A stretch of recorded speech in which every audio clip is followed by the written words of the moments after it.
Hello, it's Alex Radcliffe from Board Game Co, and today we are covering Foundations of Rome, the Kickstarter exclusive gigantic big box polyomino game from Arcane Wonders. And before we go into the actual campaign, before we go into everything about the game, should you back it? What's the value proposition? Did I enjoy it? Because I did play it just recently. Anything really. Before we go into all of that, let's talk about the fact that you have until October 31st to back this game, because they just made an announcement that they are extending the Pledge Manager. It will now close October 31st, which is of course typical, because I decided to do this video because it was closing next week, and I was like, let me quickly get this video in before we run out of time. And sure enough, they said, let's go ahead and extend that Pledge Manager, and we'll come back to this update soon. But basically, the very short reason, it's not extending the project, it's not any delays, they're just extending the lock-in date for the Pledge Manager, primarily because they have not yet gotten finalized pictures of the wash effect for the miniatures. Many people wanted to see that before dropping an extra $50 on that upgrade, and understandably, they're now waiting to see what the finalized pictures will be, giving people that information so they can back with confidence or whatnot. So let's go into this. What is Foundations of Rome? Foundations of Rome is the latest, or was the latest, Kickstarter, it was the latest Dice Tower Essentials from Arcane Wonders. It was the newest in that line, and it's the first and only, to the best of my knowledge, Kickstarter exclusive Dice Towers Essentials. And this is one designed by Emerson Matsuuchi, who you're most probably going to know from the Century series, Century Spice Road, Century Golem Edition, Century Eastern Wonders, and Century New World. That's the most common one, the most common name he's associated with. He's also associated with a few other games, including Spectre Ops, which I think is probably my favorite from his games. But either way, he's associated with a bunch of games, generally a pretty solid designer, very well received, very well liked, and Foundations of Rome is his, gigantic Kickstarter exclusive polyomino game. And this one is, it's a polyomino game, but with a twist. It's a family weight game to a degree. It's got a decent amount of strategy and a decent amount of modules and things to mix it up. But it's a family weight game to a degree with a heavy price tag. We are used to seeing $200, $300, $400 Kickstarter projects with tons of miniatures for more of a gamer weight game or whatnot. But we're not used to seeing lighter weight games with that price tag. And I don't know where that's going to play out and how that's going to play out down the road. We'll see what happens there. But ultimately, this is a polyomino game, but don't confuse it for the typical polyomino experience. Very much like many of these polyomino games, it brings its own unique feel to the table, and it is incredibly strategic in the way you have to place these buildings and manage your resources, manage your everything in this game. So let's go through it. What is the basics of this game? How to play it? What does it play like? What's the strategy? What's the, I'm not going to go into strategy. This is not a strategy video.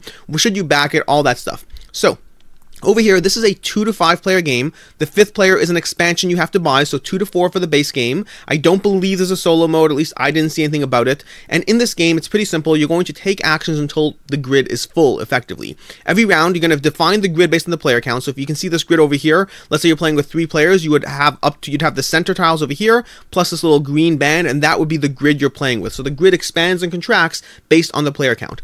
All of those cards will be shuffled up, put over here. You're going to lay them in this line, and on your turn, you either basically ask for money, which you'll take money from the Emperor, and that will be modified based on how many buildings of different types you have in play, or you buy a lot, buy one of these cards that will be in this row, and you place an ownership marker on that lot, which gives you the right to build. Or the third action is you place a building, assuming you have the right lots for it, and more specifically, it's place or upgrade a building, which is a big part of it.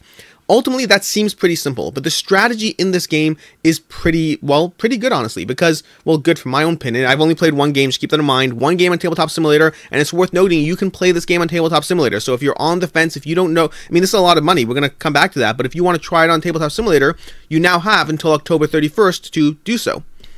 And while those 3 actions are very simple, the strategy in this game is going to shine in a few areas. First of all, like any game with a card row where, I don't know if you can see over here, but it's either 2, 3, 4, 6, 8, or 10 coins to buy a card. Any game with a card row and escalating cards, there is constantly that tension and a strategy of, I want that card, I can get it if I pay 10 for it, but do I want to pay 10 for it, or do I want to see if it makes its way? I'm pretty sure Jack's not going to buy it. I don't know if Sarah wants it, because it's kind of close to her piece. You have to make those decisions and pay accordingly, and that's a big factor in the strategic decisions of the game.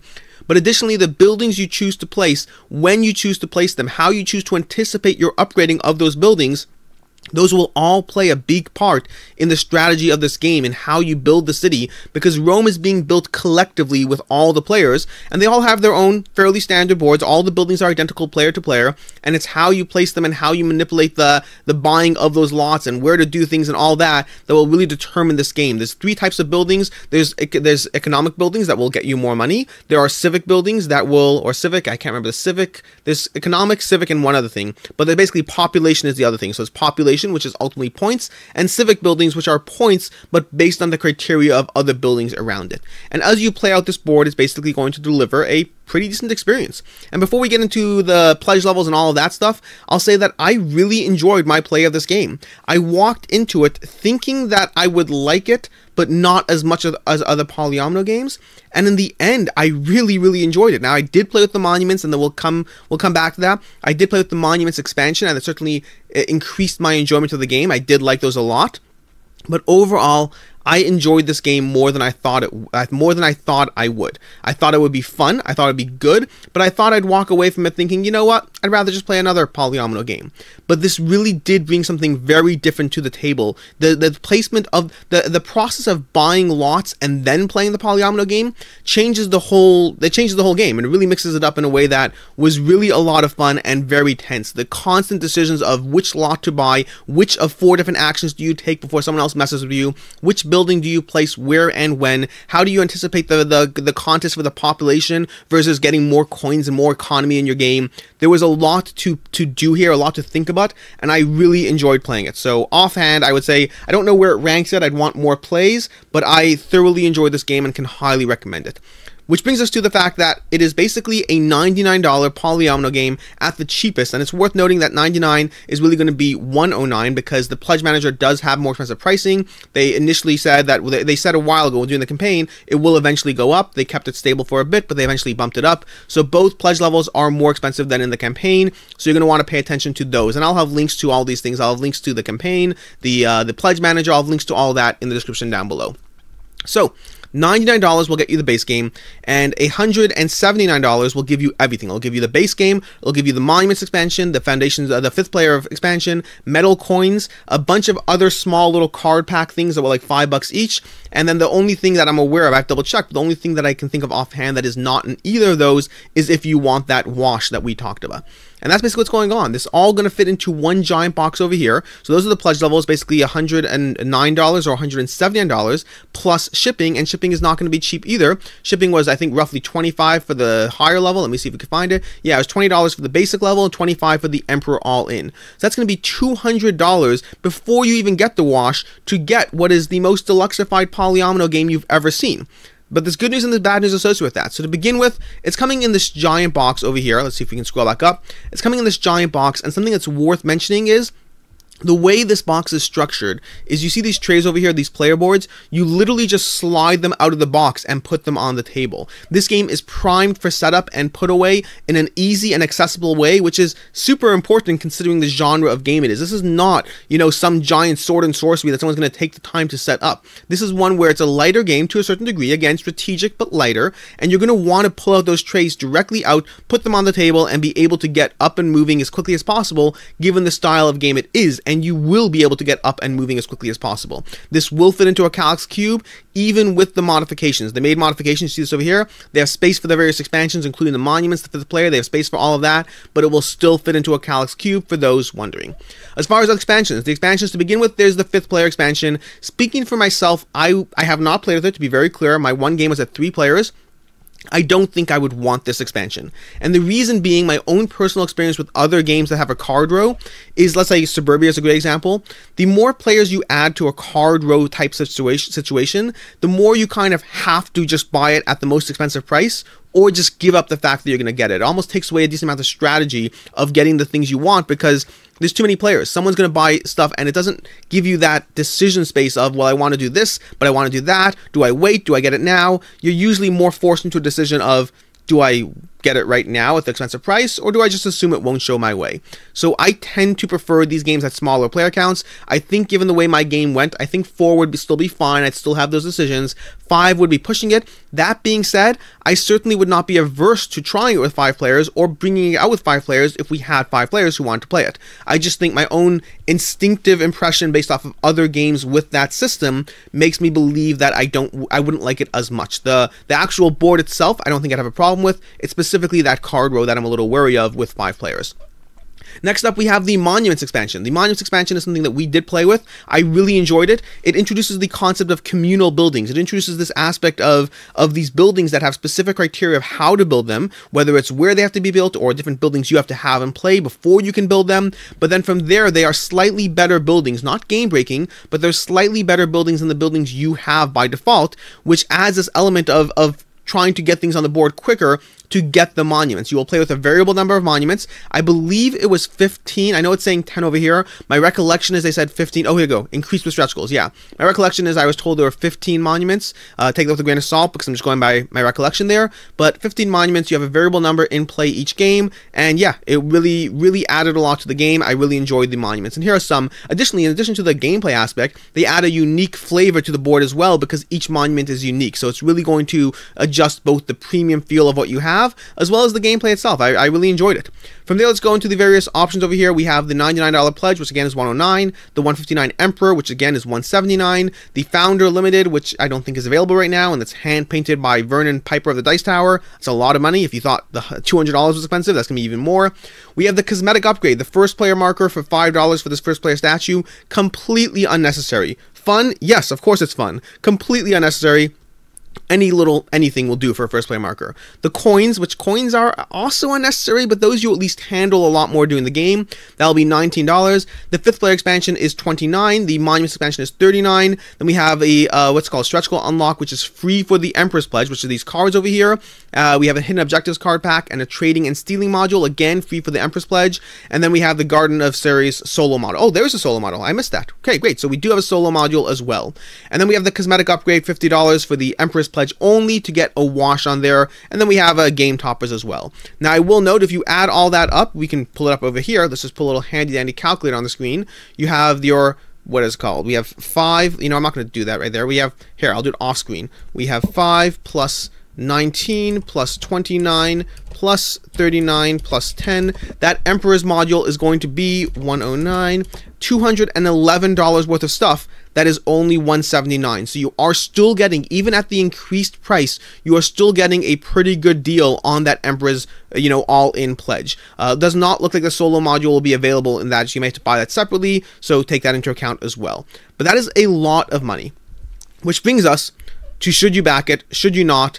And that's, well, it's a fun conversation because I like this game, but it is super expensive and it is competing in a new and interesting space. And so let's go into that. So this game is, like I said, $200 for a lot of miniatures in a more family weight game. Again, I don't want to take away from the strategy. Lots of strategy, but it's a very different style of game. We don't tend to see this style of game with a $200 price tag on it. Now, granted, you can just get the base pledge alone, the base game alone at $99 or $109. You'll be missing out on a bunch of the extras. I think the one I would really miss is the monuments. And the problem is once you put those monuments in at $39, it's just a few extra bucks to get everything else. So it's kind of like, yeah, for me, if I was getting it, it would be exclusively at that higher pledge level because I really did enjoy the monuments and what they added to the game.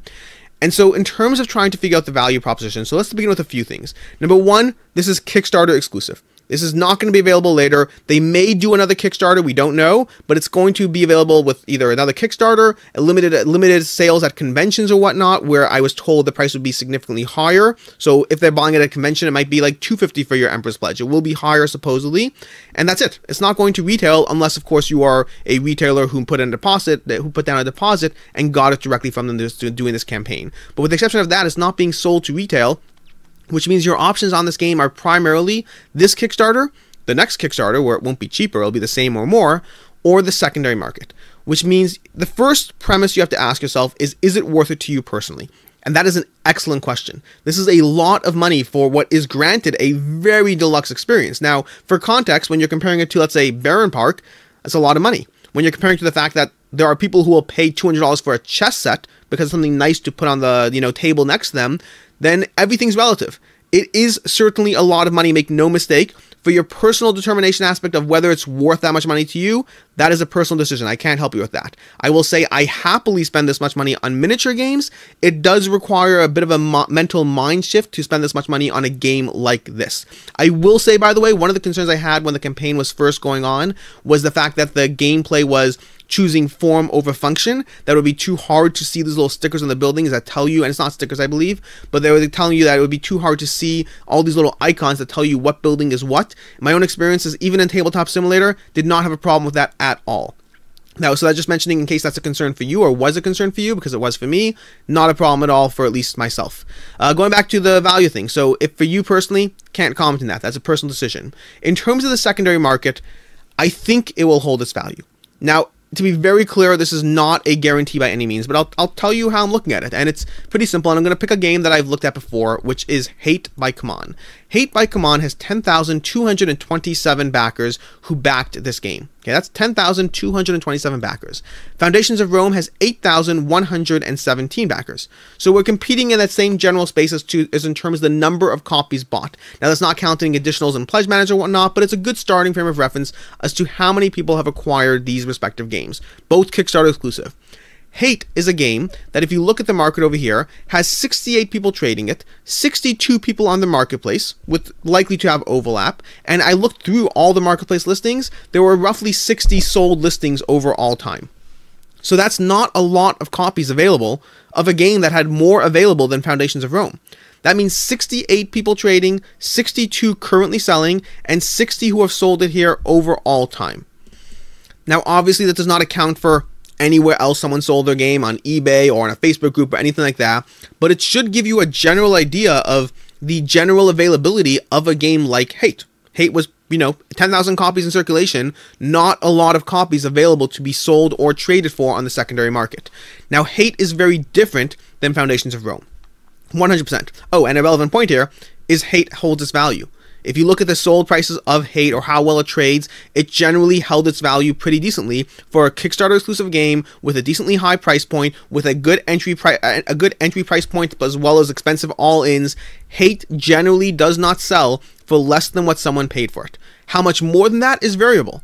But the difference is, that's all the good news. That's all why Foundations of Rome is primed for success. With 8,000 backers, how many of these will rotate into the secondary market over how long a period? Hate's been out for a while now. Will it take, a few hundred copies rotating? How much will they sell for? It is a very, very relevant question to whether this game will hold its value or not. All of that is the good news. The bad news, and why I'm less confident, is I can't think of other games that were this popular. One-off exceptions, sure. I can't think of other games that were this popular in this space where it was $200 for this type of game. Miniature games are common. I can reference a million other miniature projects and tell you how the market views them. I can't tell you what the secondary market will do for a game like this. I am confident it is good. That much I can tell you. I'm not telling you whether it's for you personally. I'm not telling you who will trade it or who will sell it, but I am confident that it is a good game. I mean, my opinion should be secondary here already because it has the Dice Tower Essentials sticker on it.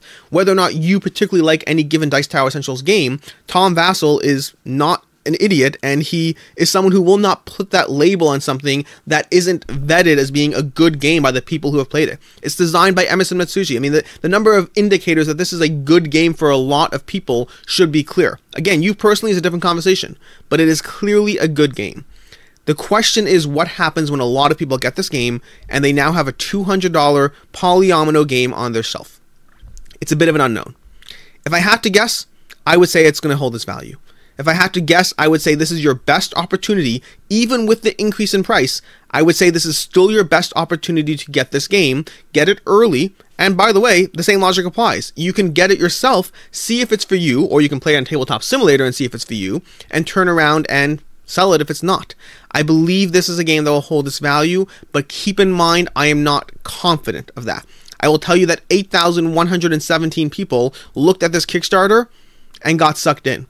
And I think there will always be more of those people on the secondary market as well. People who missed the Kickstarter, people who see the pictures show up in their feed and they're like, I can't believe I missed this game.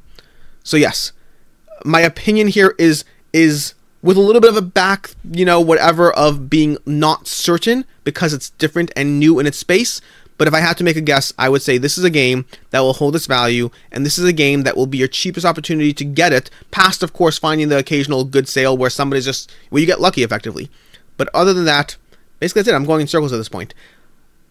If you are interested in Foundations of Rome, try it out on Tabletop Simulator. You now have until October 31st to make a decision, at which point, go ahead and back it. Until next time, I'm Alex Radcliffe from Board Game Co.